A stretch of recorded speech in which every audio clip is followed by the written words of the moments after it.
Hello, everyone, and welcome to the first episode of the podcast, Living with Stress. I'm Jack Finney. I'm here with my uncle, Greg Sansone. Greg, how you doing? Jack, I'm doing fantastic. I'm really glad to be here to talk about this.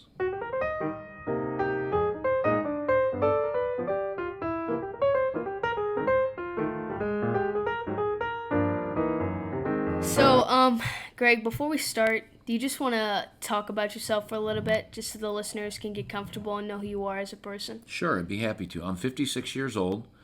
I have OCD and anxiety, which is an anxiety disorder. OCD is. I've had it since I was 18 years old. It changed my life, and it caused great challenges in my life in dealing with anxiety, intrusive thoughts, uncomfortable feelings, sensations, and it has caused me to look deeper at myself, and which has caused me to be more of who I actually am and more of a compassionate, intuitive person, and consequently to reach out and help others that have struggled as I have. So that's who I am. I'm also in business. I'm an entrepreneur. I've been self-employed all my adult life, 36 years, and I'm in the commercial real estate business now. I also do life coaching and motivational speaking, and I'm very passionate about helping those that want to be helped, that suffer from lack of confidence, anxiety, depression, whatever. So that's who I am, Jack.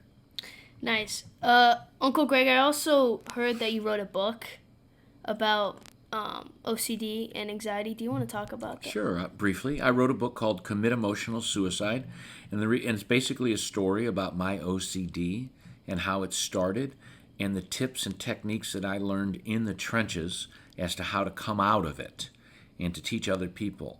And this is not textbook knowledge. This is real life in the trenches experience that I learned and developed and came out of it with. And the reason I named it Commit Emotional Suicide is because the recovery was based on doing things that made me uncomfortable.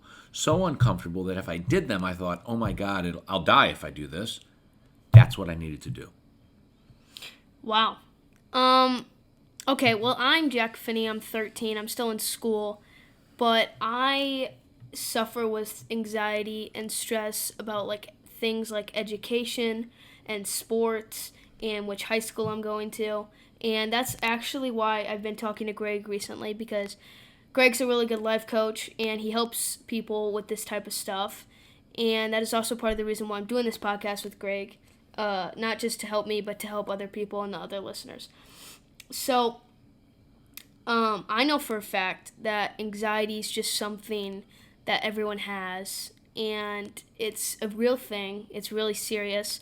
I actually have chest pains. It's really bad for me, and I know my family suffers from it worse than an average person would. But Greg, what would be the number one tip you would share to anyone if they have an anxious thought to stop it? Just the number one thing besides breathing. Thank you, Jack. I appreciate that. I love that question because I think it's greatly misunderstood and overlooked. The number one thing that has helped me in everything I read about and study about and learn about, and in 9 years of the group that I started for OCD recovery, that I hear about people with recovery, the number one thing that helps is that when you have an anxious thought that upsets you, instead of trying to make it go away, which doesn't work, the more powerful the anxious thought, the less that'll work. The idea is to make room for it in your mind and in your life and to allow it to be there. It's a totally different concept. It's very paradoxical to what comes natural. We think if we allow it to be there, it'll get worse. But that's called thinking. That's not doing. Doing is allowing it to be there and seeing what happens. What happens is that when we allow the upsetting thought to be there and we make room for it, and we continue with our life anyway, even though we're uncomfortable, what happens is it minimizes. That's the great mystery. And that's what happens, and it's proven. Yeah, well, my number one... Well, Greg, what do you think would be your number one stressor throughout your entire life that has caused much anxiety and OCD. What do you think the biggest stress moment ever happened in your life? Well, Jack, I can answer that. The biggest stress in my life was when this first happened, when my mind kind of imploded on itself when I was 18 years old, my second semester, my freshman year in college at Mizzou. And I was driving back to school, and my best friend's mom had just died, and we're driving back, and we had had some family difficulties in our family as well. And we're driving back, and I just had this incredible depressive episode, this empty feelings in my stomach. I felt incredible homesickness, like I can't believe I got to do another semester of this. Powerful sadness in my stomach. And I just worked very, very hard to fight back the tears. And then it was like a day after that, I started having weird thoughts. Like, what if something fell out of the sky and hit me? What if I never slept again? What if I go to hell? What if, what if, what if, what if? And these things never came to my mind before. So I'm going to answer that, Jack. My most upsetting time in my life was when that happened to me. Wow. I had what basically would be called a break. Yeah. That was the most upsetting. Yeah. Well, I think my biggest stressor throughout my 13 years on this earth would probably be right now looking for high schools, because I know high school is like a new start. It's like a renaissance. It's a new beginning. It's just a way to start over, create new friends. And I want to go to a good high school that fits me, but I also don't want to go to one that's like it has, it's something. I want to go to a good high school with a good background, that's well known. But I also don't want to. I also want to go to a high school that my family's going to approve. It's just a lot, and I think teachers and principals put a lot more stress on students about high school than they should. I've experienced that with my teacher, and I don't know. It's just a lot to take in, especially with sports. And so that's why I'm talking to Greg about this, because, like I said again, he's really good with this stuff. I think also what is mistaken from looking at which high school you're going to go to and which high school is really good or whatever is perfection. And Greg and I have talked about this before. What I take in from perfection is, I used to think it was just this thing that if someone was perfect in everything, it would be the best. Actually, perfection causes more anxiety and more stress, because everyone's human. No one's perfect. No one. And yeah, it's just, I think Greg will give you a better description on this. But Greg, what do you think about perfection? I think it's fantastic, the description you just gave, Jack. And what I would say to that is, perfection is a myth, and it's a trick, and it cannot be accomplished, and it should not even be pursued, because perfection is at the root of anxiety disorders. One of the roots of anxiety disorder, in addition to that, is uncertainty, which can tie into perfection, because you can't be certain ever. So you never reach perfection. It's like a dog chasing its tail, never gets there and drives itself crazy. The pursuit of perfection is a mistake. One thing I learned in my recovery from OCD and anxiety is that the approach to take in life, rather than to pursue a life of certainty, because certainty doesn't exist on this planet, that's what causes stress. Rather than to pursue a life of certainty and perfection, it's best to pursue a life based on a reasonable, sensible approach and a reasonable, sensible effort in what we do, and not to be focused on control of the end result, because everyone knows we ultimately do not have control of the end result. What we have control of is our reasonable and sensible approach to living. And we trust life that if we make a reasonable and sensible effort in living, in doing what we think is the best thing to do, in a reasonable, sensible way, not a perfectionistic way, that somehow life will work out. And we must trust that. And quite honestly, in my experience, it does.